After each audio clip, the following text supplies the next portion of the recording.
Anansi and the Moss-Covered Rock, retold by Eric A. Kimmel, illustrated by Janet Stevens.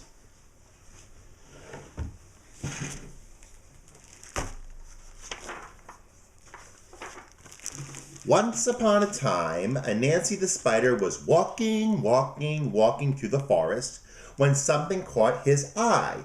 It was a strange moss-covered rock. How interesting, Anansi said. Isn't this a strange moss-covered rock?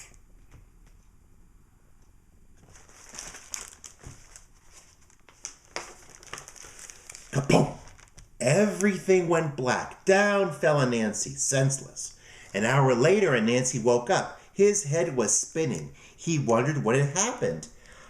I was walking along the path when something caught my eye. I stopped and I said, "Isn't this a strange moss-covered rock?"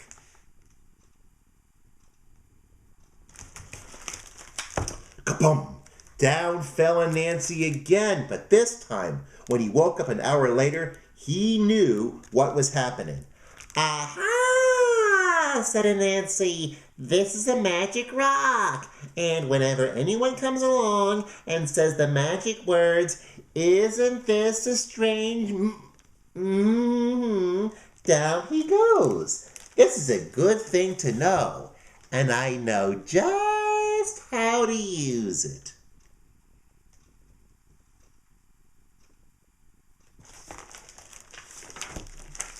So Anansi went walking through the forest until he came to Lion's house.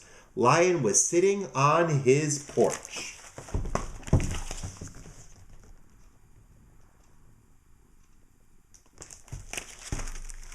And at his feet was a great pile of yams. Now Anansi loved yams, but he was too lazy to dig them up himself. So Anansi said to Lion, "Hello, Lion. It is very hot today, don't you think so?" "Yes, Anansi, it is terribly hot." "Well, I'm going for a walk in the cool forest. Would you like to come?" "Why, yes, I would like to come," said the Lion.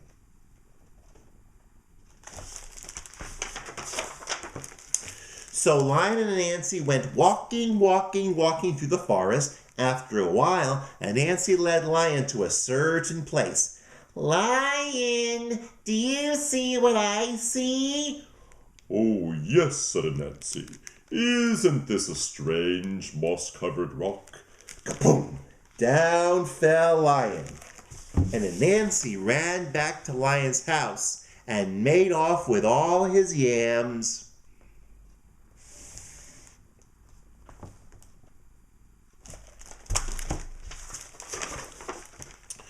An hour later, Lion woke up. His head was spinning. Anansi was nowhere in sight.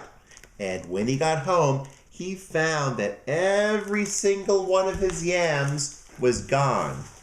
And Lion was so sad.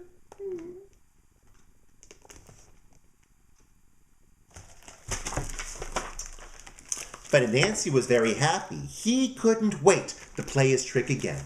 Once more, Anansi went walking through the forest. This time, he stopped at Elephant's house. Elephant was sitting on his porch, and at Elephant's feet was a great pile of bananas.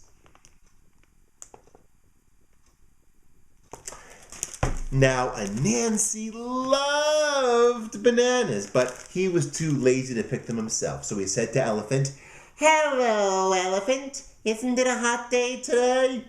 "Yes, it is," said Elephant. "I'm going for a walk in the cool forest. Would you like to come?" "Well, that sounds nice. Thank you for inviting me," said Mr. Elephant.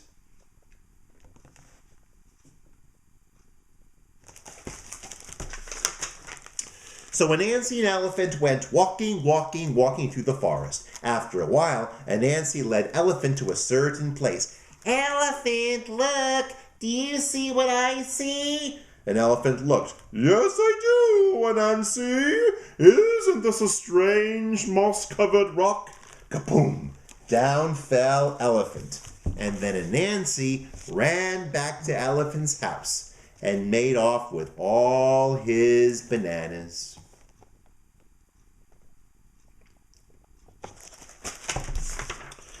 An hour later, Elephant woke up. His head was spinning. Anansi was nowhere in sight, and when he got home, he found that every single one of his bananas was gone. And the elephant was very, very sad.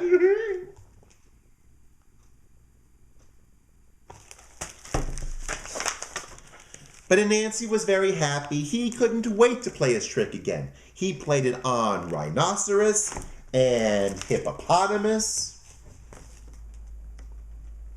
He played it on giraffe. He played it on zebra. He played it on every animal in the forest.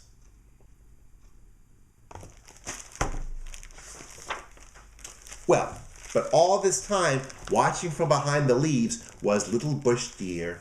And Little Bush Deer is small and shy and very hard to see. She watched Anansi play his wicked trick again and again on all the other animals. Little Bush Deer decided that it was time for Anansi to learn a lesson.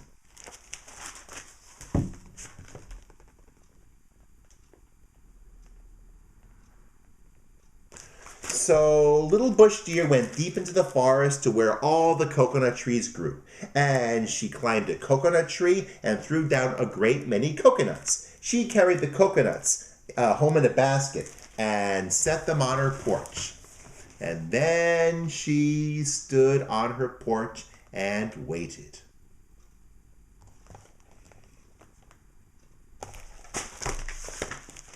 In a little while, along came Anansi, and Anansi's eyes lit up when he saw Little Bush Deer's coconuts. Now, Anansi loved coconuts. He loved to eat the tender white coconut meat and drink the sweet coconut milk inside, but he was too lazy to gather the coconuts himself. Instead, he said, "Hello, Little Bush Deer. It is so hot today." And Little Bush Deer smiled. "Yes, it is very hot, Anansi." "I'm going for a walk in the cool forest. Would you like to come?" And Little Bush Deer said, "Yes, I would."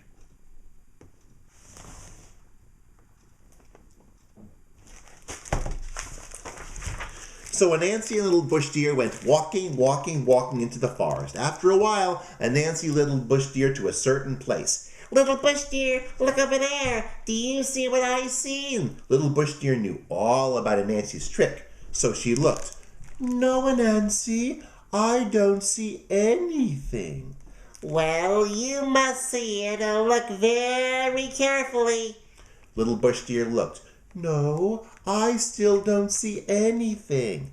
Now Anansi began to get angry. "Oh, you must see it. Look over there. Look where I'm pointing. Do you see it now?" "No, Anansi," said Little Bush Deer. And this time Anansi stamped his feet, and he said, "Oh, come on. You see it. You just don't want to say it."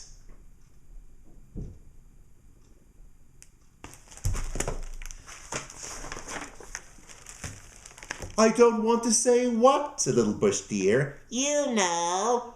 "Oh, is that what I'm supposed to say?" "Yes." "All right then," said the Bush Deer. "Then I will say it to make you happy." "You know." "There, I said it. Are you satisfied?" "No," said Anansi. "You're not supposed to say that." "Well, what am I supposed to say?" "You're supposed to say, 'Isn't this a strange moss-covered rock?'" And kaboom! Down fell Anansi.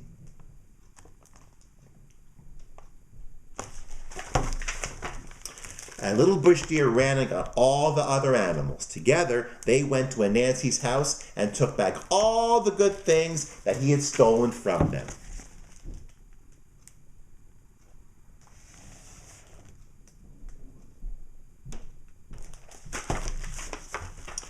An hour later, Anansi woke up. His head was spinning. Little Bush Deer was nowhere in sight, and when he got home, he found his house as empty as it was before. But if you think that Anansi has learned his lesson, oh, you're mistaken, because he's still playing those same tricks to this very day. The end.